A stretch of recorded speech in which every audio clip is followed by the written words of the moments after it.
Do you have anything to say? Yeah, we would like to hear. Actually, we would from the intern.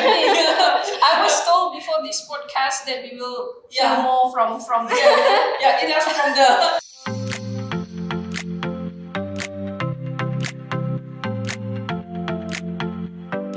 Hello, welcome to Aiskrim Podcast episode 7. First of all, kami mau berterima kasih kepada Elevate Digital Hub karena membenarkan kami menggunakan tempat ini. Yang kalau kamu tengok dia punya setting lain sedikit daripada episode-episode yang sebelum ini.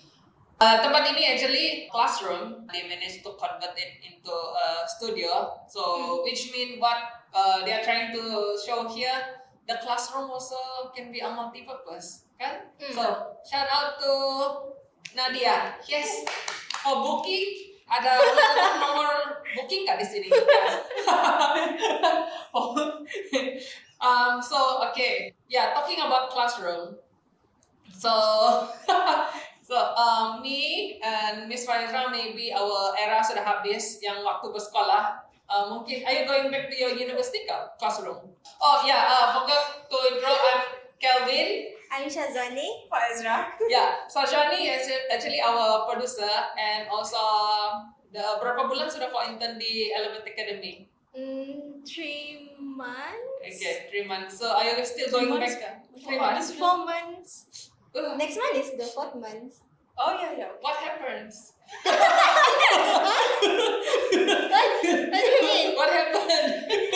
Lupa sudah berapa bulan di sini. Macam baru je. Yeah, are you still going back to your university after this? No, since I'm currently in my last semester, so Okay. after my internship. How's the experience? Incredible.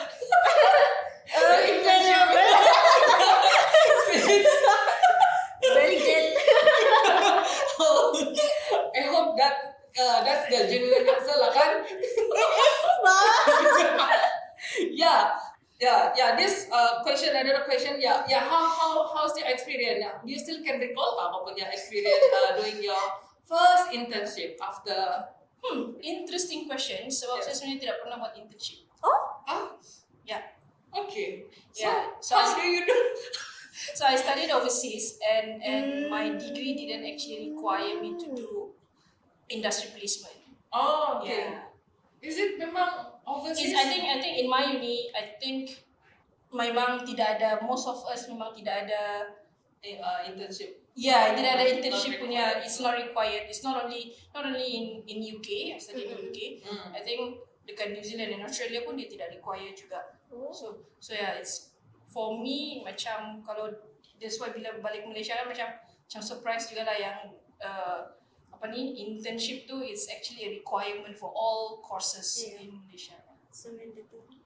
Yeah, that's so sad. Saya ingat mau korek banyak lagi kau punya pengalaman internship, tapi tidak punya pengalaman internship. Then tell about yours. Saya terus kerja. Yeah, Jadi so me, I still can recall lah saya punya internship.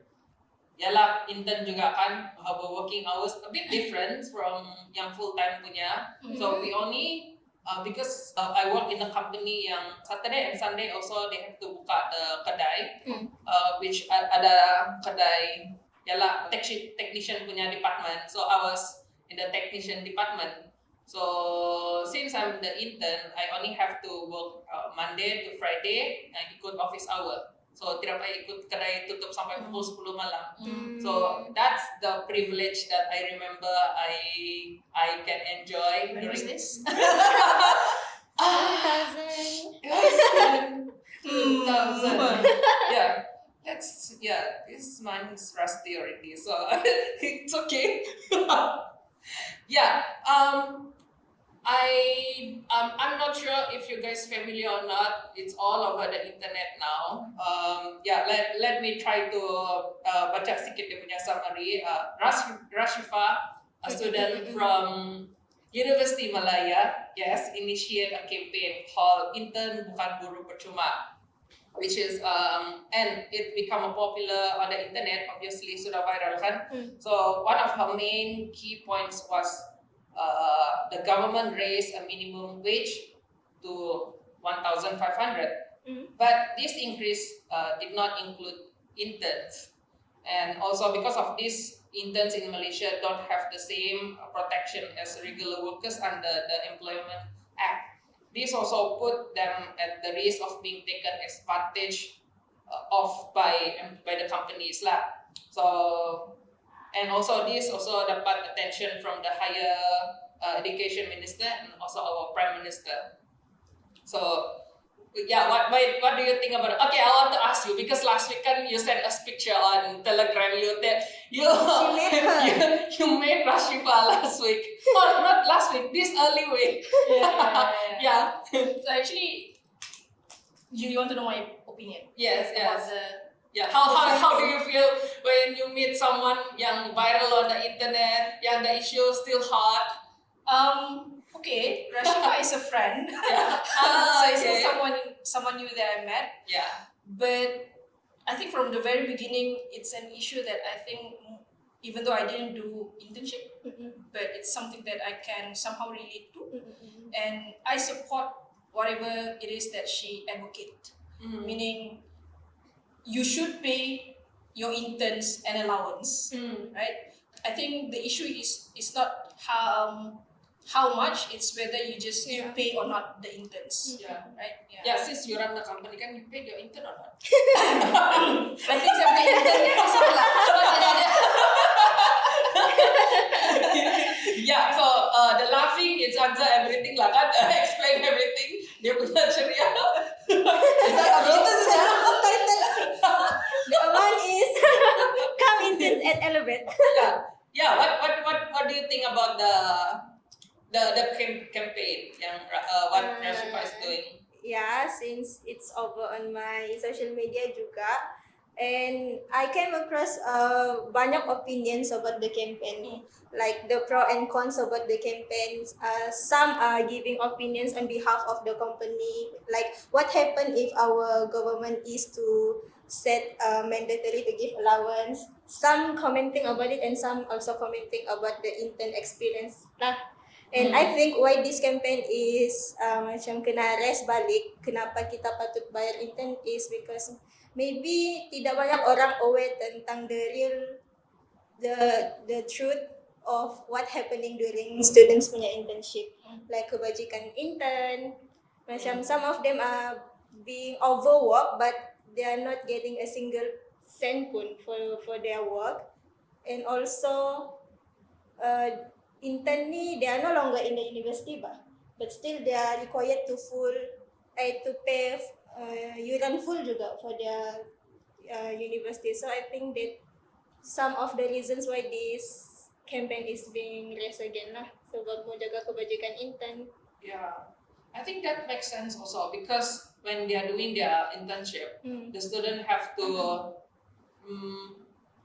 macam have to stay outside of the university kan, stay outside of the college. So of course if they are looking for place to stay, they need money to pay the rent and everything. So I think that's relevant also why these students they are fighting for the good fight, not fighting the good fight for the allowance for the interns, bukan free labor kan.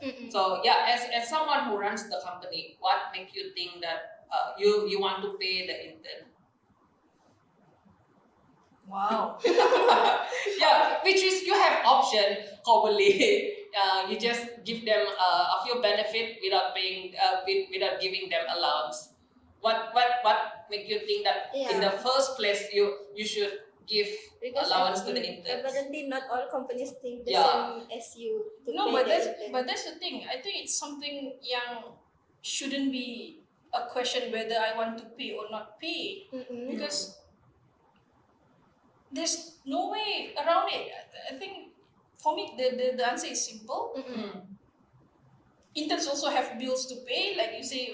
I also have another intern here who actually come from Ranau, and she and she actually has to rent a room here around 350 a month, right? Yeah. So because in this company we don't have the accommodation for staff, so it only makes sense for me to to help the intern to actually pay the room lah.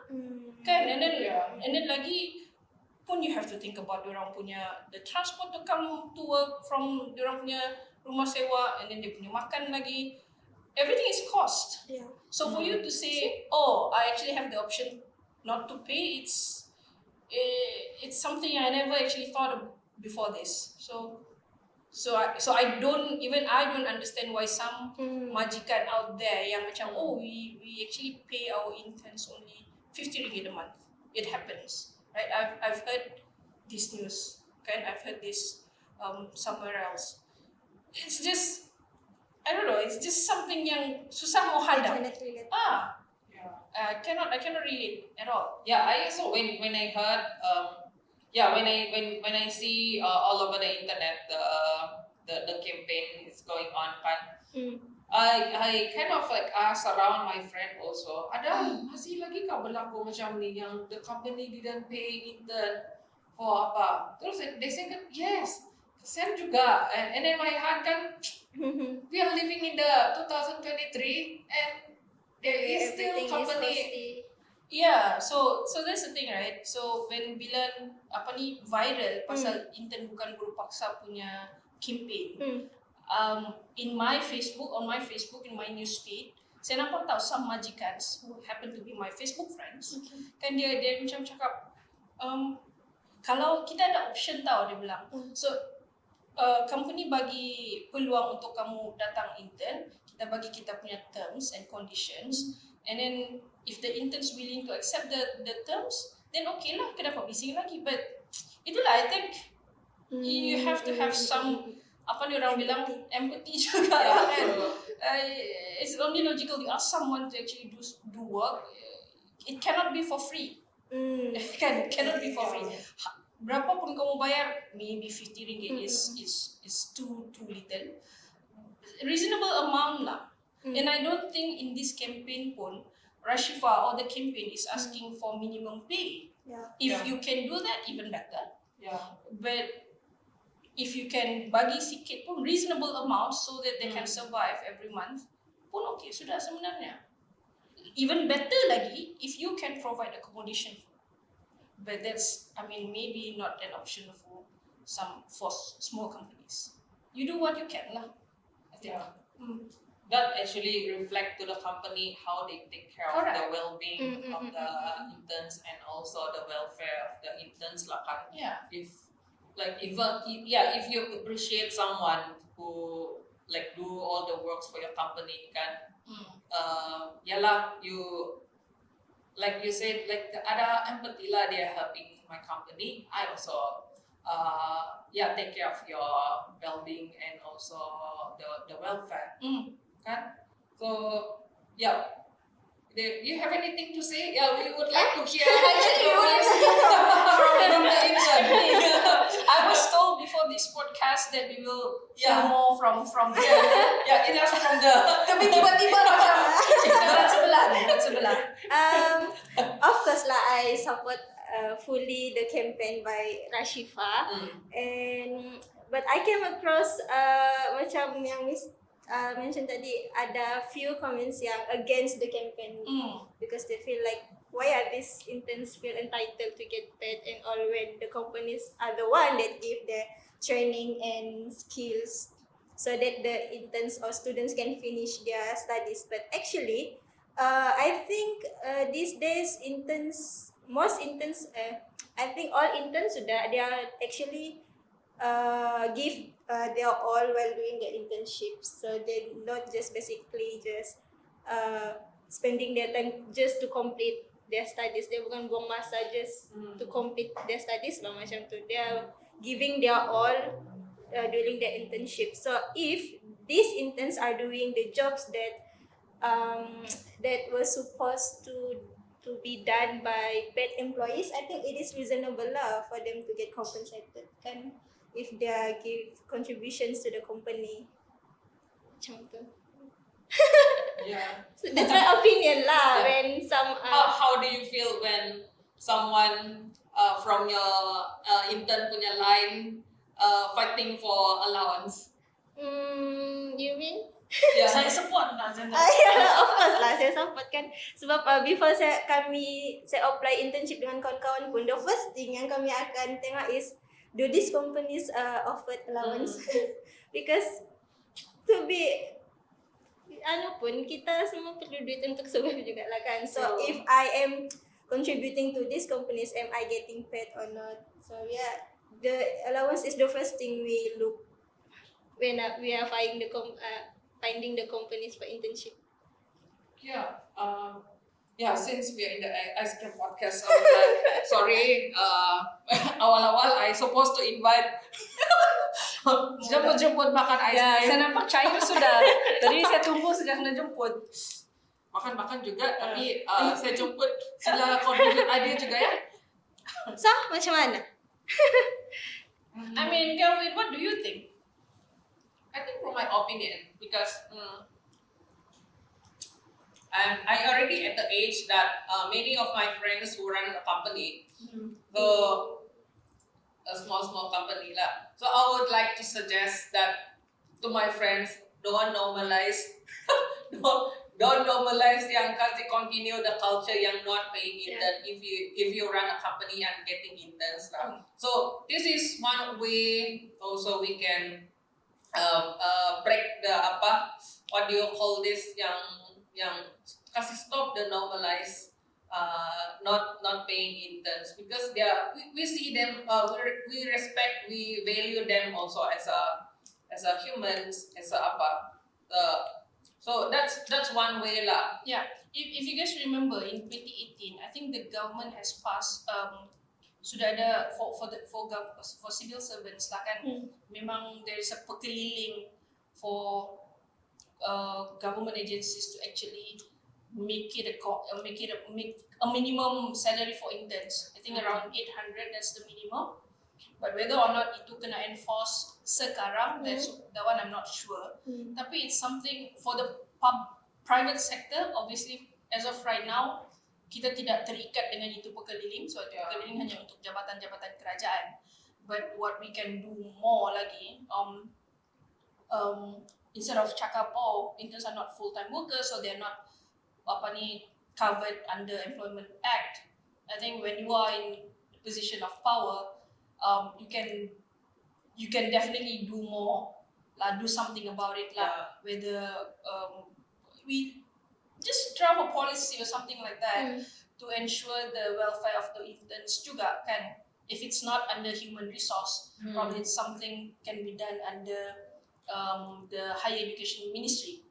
Ataupun paling simple saya rasa kan is maybe don't make it compulsory macam si Syazwani bilang. Depends on the course that you are doing lah.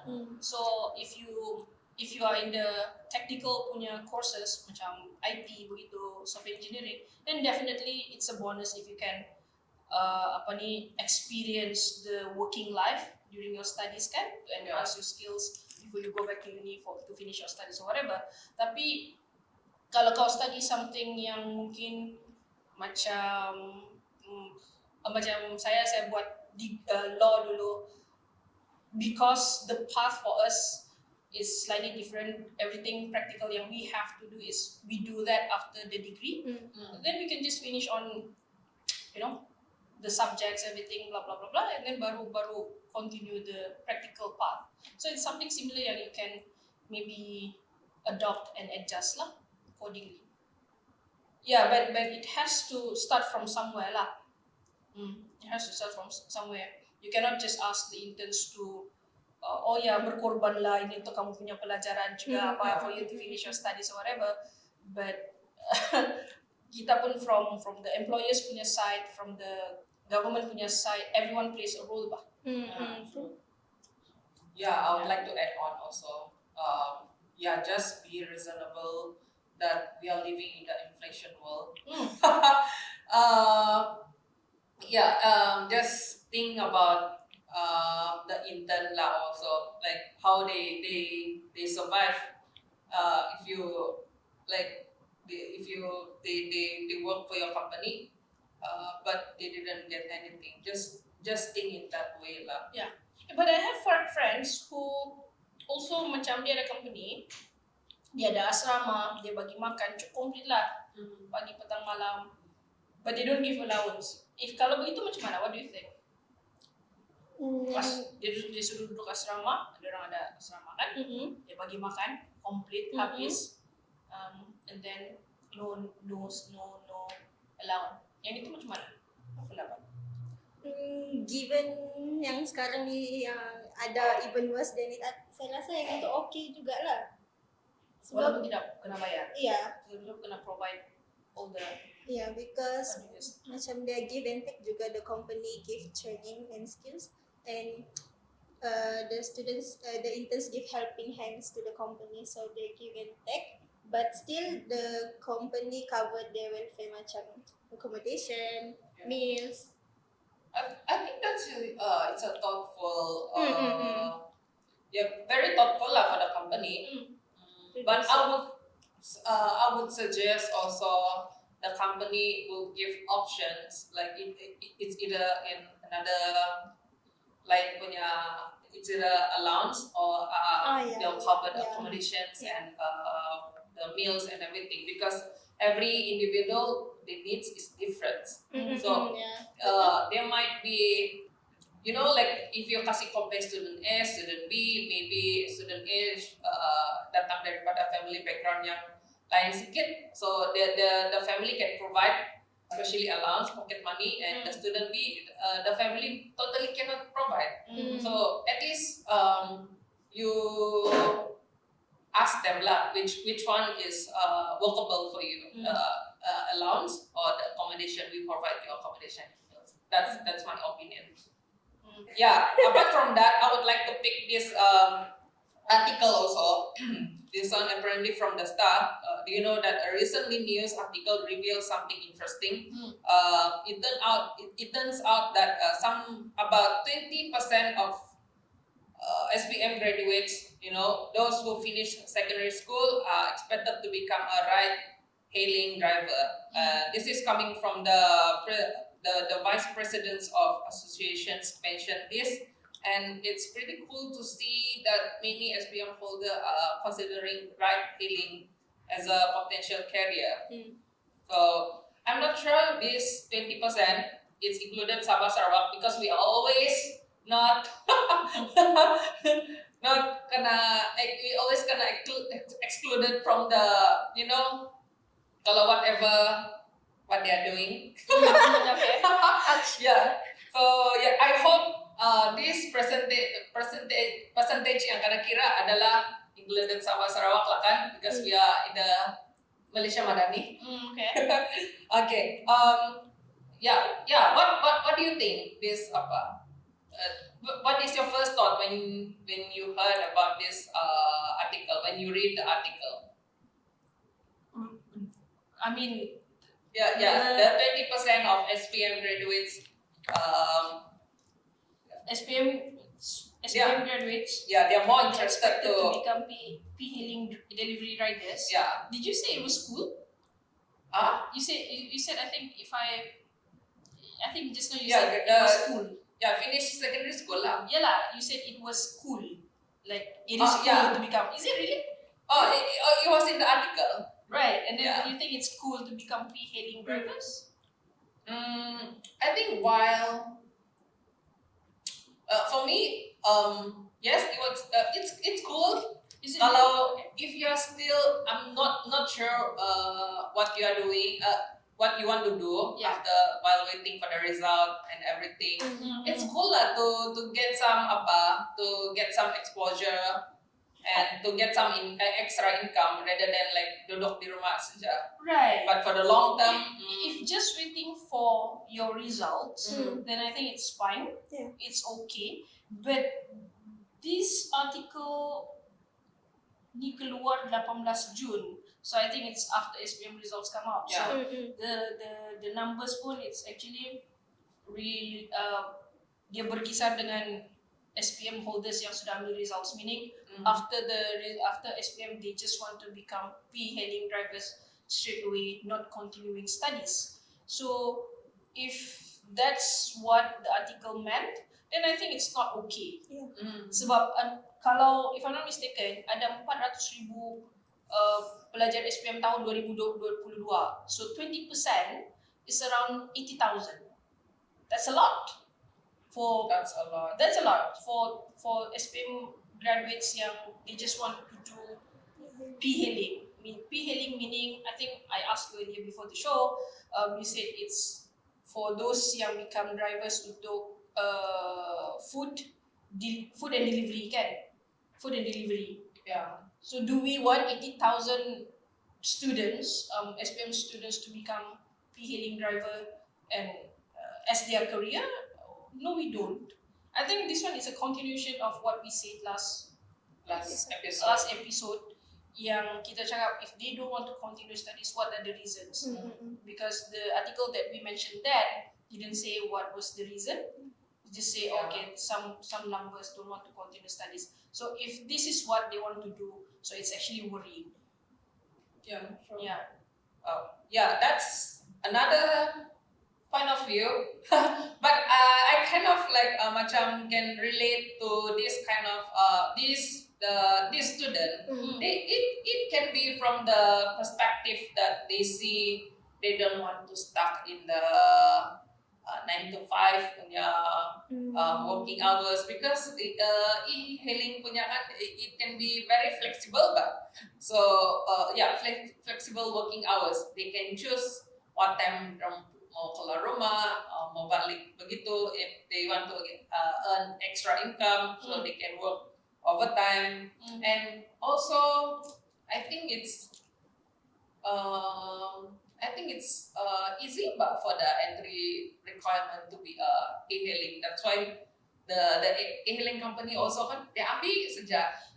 Yeah, but it's really dangerous though. Sebab kalau if let's say 80,000 daripada pelajar SPM tahun lepas, tahun 2022 yang tidak mau continue study, and then terus kerja sebagai P-hailing in the P-hailing industry, meaning we have 80,000 potential talents yang mungkin yang tidak akan pursue more critical jobs. Yeah. I don't remember. I think we mentioned also about jobs in demand. I think 2 weeks ago, kind pas software engineers, all the high critical yang you need skills to do it.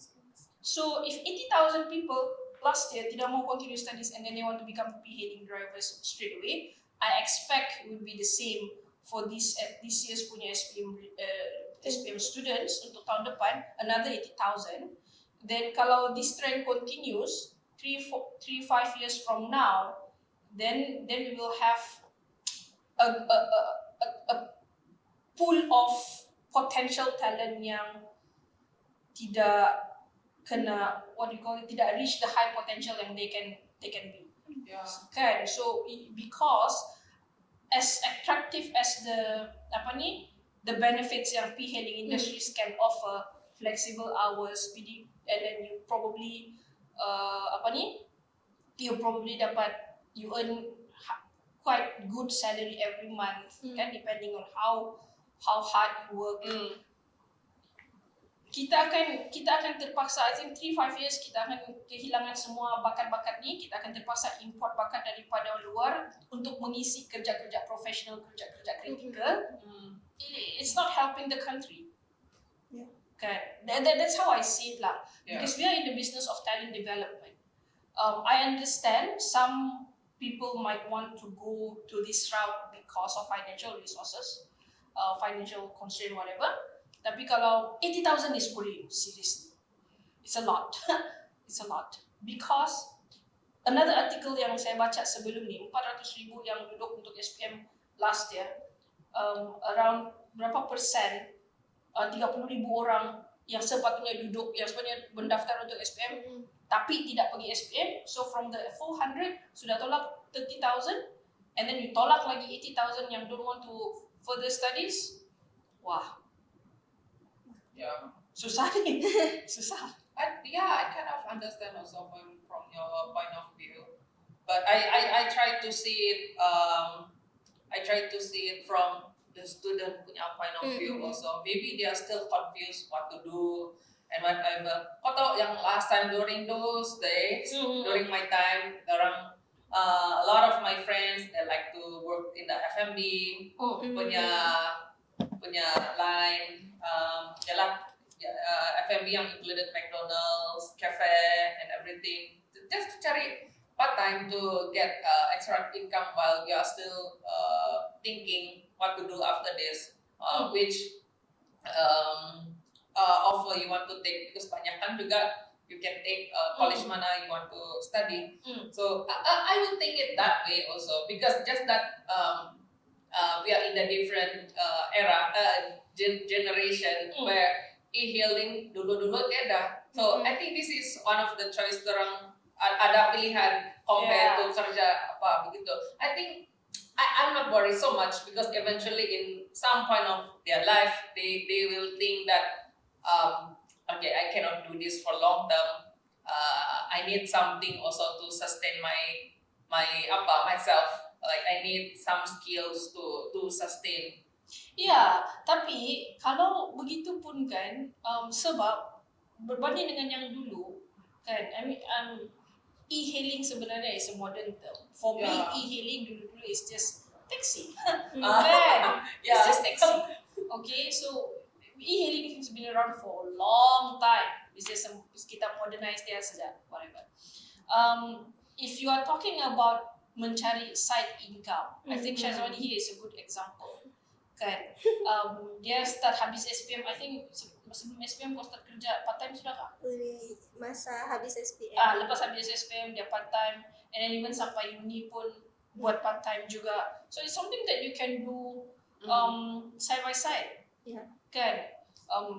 Because in your age, I think it's your responsibility still to actually study. I mean, when I say study, it doesn't mean you have to go to university or whatever. Like I said, I've been very consistent. Yang you can go to other tempat untuk mencari untuk belajar kemahiran dan sebagainya, sebab ada banyak option sekarang.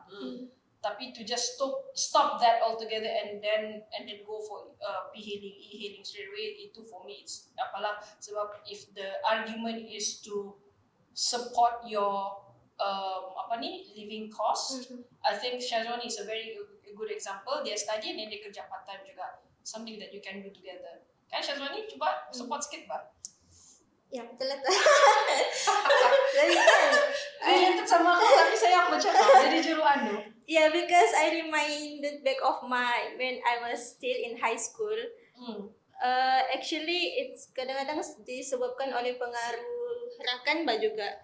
Sebab during my high school kan, most of my friends already have part time. Macam they are more aware of financial struggles and more aware of getting their own income instead of just getting allowance from parents. So bila kita dikelilingi oleh kawan-kawan yang sudah pandai dapat income sendiri, ada duit sendiri, so dorang boleh have fun with their own money macam tu.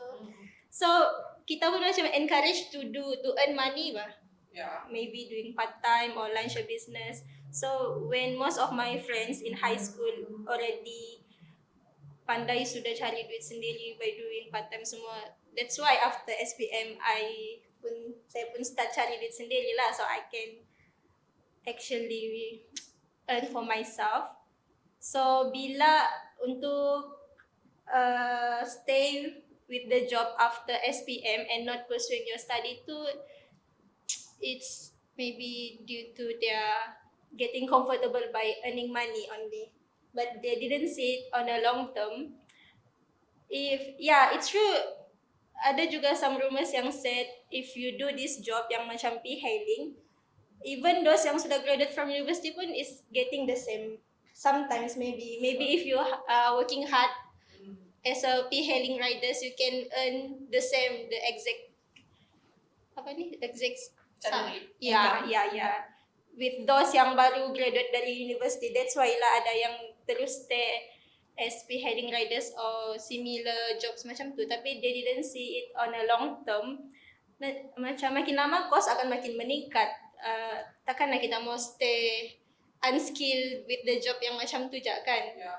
Sebab to be truth pun macam mana kita mau progress kalau kita just stay at job semacam tu without pursuing to higher education sama Correct. ada dari kemahiran ataupun Saya agree sebab if let's say you start, let's say I'm 18, kan saya start my p-hailing career this year, and then 10 oh not to say 10 years, 5 years later, I will not become the head of p-hailing drivers. No, I will still be the p-hailing driver. But at least if you finish school, you finish uni or you acquire some skills from college, from pusat kemahiran, semua tu, and then you start your career as software engineer. 5 years later, you probably will become a senior software engineer. you can progress. Okay? You can progress. There is a career progression there. Okay. This is not to undermine other pekerjaan macam taxis apa juga. Just look at our taxi drivers today. It's a very good example. They ask them when did they start as a taxi driver. They said 10 years. Are they the head of taxi driver? No. It's the same now. Is it difficult for them to earn a living? Yes. Why? Because diorang ada competition daripada e-hailing yang lagi modern, p-hailing. They have to compete. Is it too late for them to acquire a new skill and then progress? Yes and no. I mean, no, it's not too late. Yes, because you already not wasted, but sudah tertinggal kekurangan beberapa tahun ke belakang. But because you can still earn some skills and then start a new career elsewhere. So that's what I'm trying to say lah. The numbers is a lot, is high, and it's worrying. So there must be some intervention untuk kita encourage our young students, our young talents to pursue better career elsewhere. Go to university, go to college, go to pusat kemahiran, acquire new skill, acquire paper qualification, and then get a good career. Yeah, that's actually a good opinion. Where what I can conclude is whatever decision you make, you have to see in a short term and long term also. So yeah, if you choose this career path, if you think that it can sustain you for long term, just go ahead. If you think that this is only you want to do it for short term, and it doesn't, you think this career path doesn't help to achieve your long term punya goal, and do something about it lah kan. Okay. Yeah, I think this one just to share a bit more. Terlalu banyak pula.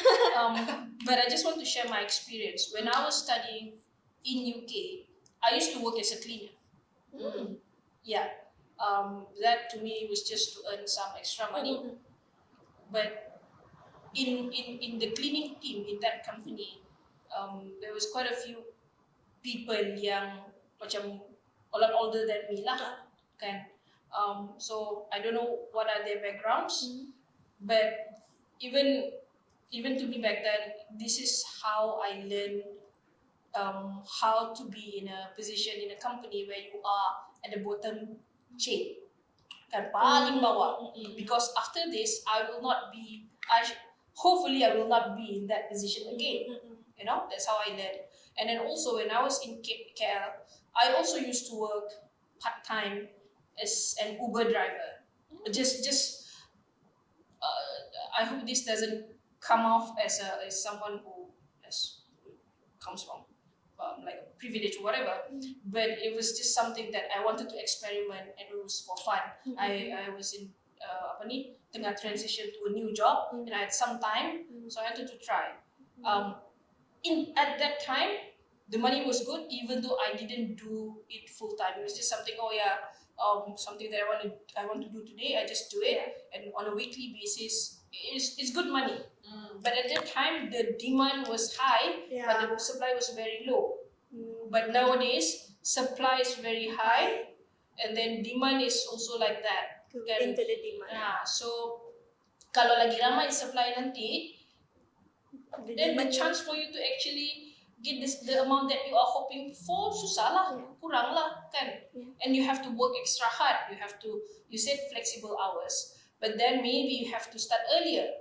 Pukul 6 pagi, pukul 5 pagi you have to start dan balik tengah malam. So what's the point? Yes. To our young friends who is listening, listen to your Okay. Alright. Yes. Yeah, it's a good topic. Another good topic also. Yeah. Yes. I would love to pick this another topic also, which is yes. Yang tanya Syazwan ya? Yeah. We are living in the we are living in the technology and digital world where the article is about Malaysia is trying to attract big companies like Microsoft and Google to strengthen its ambition to become a data hub in Malaysia lah. So the country is actively seeking partnership with these tech giant to enhance the capabilities in managing and processing data. So since you are very much involved with the digital and technology, so would you mind to explain to us apa ba ni digital hub? Because when I read this, yes, it's interesting. But yeah, please. So what do you think a digital hub is? Apa kamu rasa? Digital hub. It's a hub. Digitally. Yeah. It's a bank. It's a bank. Yeah, to where all the data pergi. Where we store Yeah. data hub. Yeah, so basically it's a data center lah. Yeah. It's a data center. So data center ni paling simple is actually kita punya servers untuk all the cloud punya, macam mana, how do I explain this in simple terms servers yang simpan all our data di dalam. Paling saya tak tahu lah if that makes sense. So sebab kalau sekarang ni, earlier this year, AWS, Amazon Web Services, also like a big giant data center, data hub company based in US, actually made an investment of 25 billions to Malaysia for a period of time. I don't remember to actually set up a data center in Malaysia lah, because the closest that we have with AWS right now is in Singapore. Kita tidak, and then that article that you mentioned actually talking about Microsoft dengan juga what's the other one? Google Cloud kan. So meaning what they want to do is they want to bring all these big giant companies to set up their data centers here. Itu saja. Yeah. So yeah, my question, why don't we use share saja lah. Apa share saja? With the Singapore. Okay, boleh share. Tapi the good thing about bringing in the companies to Malaysia, not from the technical perspective, but I think for Malaysia, good investment, it will create job opportunities. Oh yes, now makes sense. Yeah, it will create more job opportunities. Basically, you're bringing in foreign companies to come and set up shops in Malaysia. The obvious reason is, create job opportunities for Malaysians lah. If you don't want to talk about technical aspect, for me, I like to have options now, because all of our websites and app software that we make for clients, including our internal system, are now based in Singapore. Dia punya server, kan? So kalau kita ada di Malaysia sendiri, so for our visitors yang pergi kita punya website, pergi kita punya apps, kalau kita guna server di Malaysia, dia akan lagi laju. Simple saja, begitu. Tapi if you look from other perspective, it's a good thing for Malaysia lah. Yeah, it's a good thing for Malaysia. Itu saja. That's why 80,000 tadi Yeah. sangat merisaukan because if let's say we bring in all the companies to come set up shop here, and then suddenly we tell sorry Google, sorry Microsoft, sorry AWS, we do not have talents for you Yeah. to fill up all the jobs that you create here. So what's the point? I open my shop here, Yeah. tapi tiada orang mau kerja. We There's don't no have a talent. pool of There's no talents. Yeah. Correct. And then at the end of the day, and then you bring in all the talents from other countries. And then lepas tu we will be saying, kenapa bohong ni? Kita tiada talent gak di Malaysia ni yang boleh fill up itu kerja. Kenapa kau mesti mau bawa daripada luar? It's just we don't have. Kalau 80,000 last year tidak mau further studies and acquire good skills and then qualifications. Kan? Yeah, another question because kau sudah yang semua tanya because